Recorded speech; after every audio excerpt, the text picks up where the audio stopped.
À la question, peut-on détruire la misère? Je dirais oui, mais avec un grand mais. Avec un grand mais, parce que bon, on vit malheureusement une crise sanitaire sans précédent, et dire qu'on va éradiquer la misère rapidement, je pense que bon, ça va prendre du temps, parce que je pense qu'avec cette crise-là, la misère va malheureusement s'accentuer. Alors la misère, pour moi, c'est de voir ces jeunes, ces moins jeunes, ces personnes âgées, et toutes sortes de catégories de population, avoir faim, faire la queue dans des structures alimentaires, avoir aussi, ne pas avoir un toit, parce que malheureusement il y a énormément de personnes qui vivent à la rue, et pour moi ça c'est la misère. Le fait aussi qu'il y ait énormément de personnes qui n'aient pas d'accès aux soins, qui n'aient pas d'accès à la culture, qui n'aient pas accès à l'éducation. Ça, pour moi, c'est la pauvreté et la misère. Et nous sommes quand même en 2021, et en 2021, tout ça devrait être éradiqué. Alors, comment améliorer tout ça? On va commencer déjà par tout ce qui est logement. Parce que ça aussi, c'est un gros problème, surtout dans les villes urbaines. Et dans mon département de la Seine-Saint-Denis, c'est de voir tous ces logements indignes. Que font les bailleurs sociaux? Je pense que les bailleurs ne jouent pas leur rôle. Il y a trop, moi, personnellement, j'ai pu visiter des cages d'escalier, mais je me suis dit comment on peut vivre en 2021 dans des endroits pareils.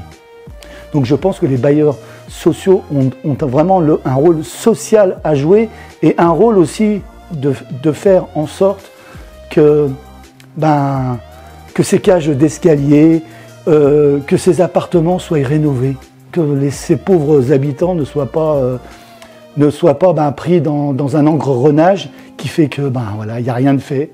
Donc voilà, je pense que les bailleurs sociaux doivent jouer leur rôle, et je pense que l'État doit les sanctionner.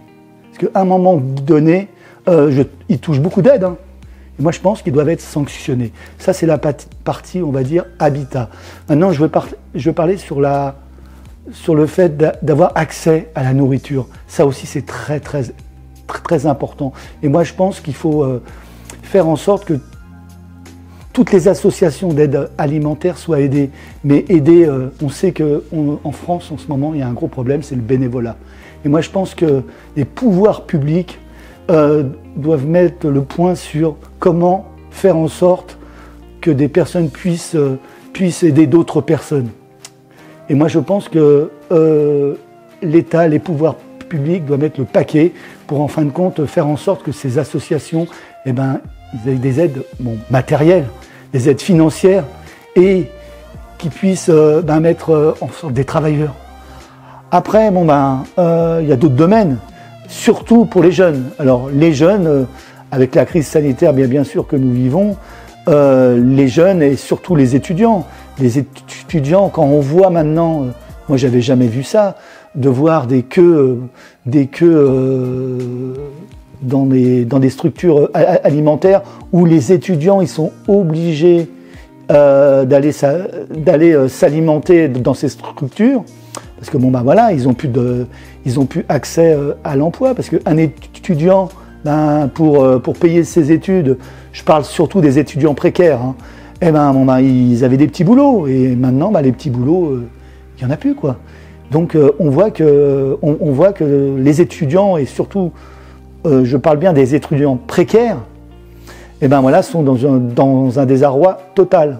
Mais moi je pense qu'il faut peut-être revoir tout ça, et surtout mettre en place un système de communication. Parce qu'en France, le problème, il y a beaucoup de jeunes précaires qui ne savent pas où s'adresser.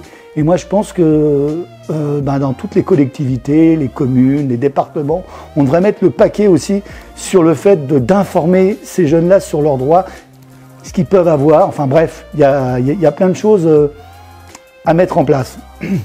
Donc on a parlé de la nourriture, on a parlé du logement, on a parlé des jeunes, Il y a aussi l'accès à la santé. Ça, c'est primordial parce que pour sortir de la misère, il faut être des fois en très bonne santé, il faut être en bonne santé. Enfin, avant, il y avait beaucoup de centres de santé, maintenant, il n'y en a presque plus, quoi. Donc moi, je pense qu'il faut remettre ça, voilà, il faut vraiment mettre le paquet pour que les gens, enfin, toute la population puisse se soigner. Voilà. On ne peut pas détruire la misère tout de suite, mais on peut se dire, on va détruire la misère, mais il faut commencer maintenant.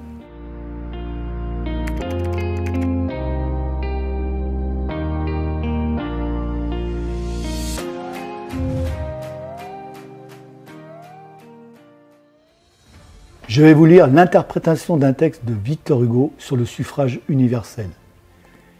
Messieurs, dames, puisque la Déclaration des droits de l'homme et du citoyen semble ignorée, oubliée, méprisée, puisqu'elle est calomniée, je chercherai toutes les occasions de la glorifier dans ce qu'elle a fait de magnanime et de beau. La grande sagesse de cette déclaration, ce ne fut pas seulement de confondre et de dignifier dans le même pouvoir souverain le bourgeois et le prolétaire, ce fut d'aller chercher dans l'accablement, dans l'abandon, dans cet abaissement qui conseille si mal l'homme de désespoir et de lui dire « espère ». La femme de colère est de lui dire « raisonne », le mendiant, le pauvre, le vagabond. Comme on dit, le misérable est de le sacré citoyen. Le suffrage universel dit à tous, et je ne connais pas de plus admirable formule de la paix publique, soyez tranquilles, vous êtes souverain. Et il ajoute, vous souffrez, eh bien vous allez travailler, vous-même dès à présent aux grandes œuvres de la destruction de la misère par des hommes qui seront à vous, par des hommes en qui vous mettrez votre âme et qui seront en quelque sorte votre main, soyez tranquilles. Voyez, messieurs, dames, comme ce qui est profondément juste et toujours en même temps profondément politique, le suffrage universel, en donnant un bulletin à ceux qui souffrent, leur ôte le fusil. En leur donnant la puissance, il leur donne le calme. Tout ce qui grandit l'homme l'apaise. Au fond de la conscience de tout citoyen, du plus humble au plus grand, au fond de l'âme, il y a un sentiment sacré et indestructible, le droit. Ce sentiment est l'élément de la raison de l'homme, le granit de la conscience humaine. Le droit, voilà, messieurs, dames, le rocher sur lequel viennent s'essouer et se briser les iniquités, les hypocrisies, les mauvaises lois et les mauvais gouvernements.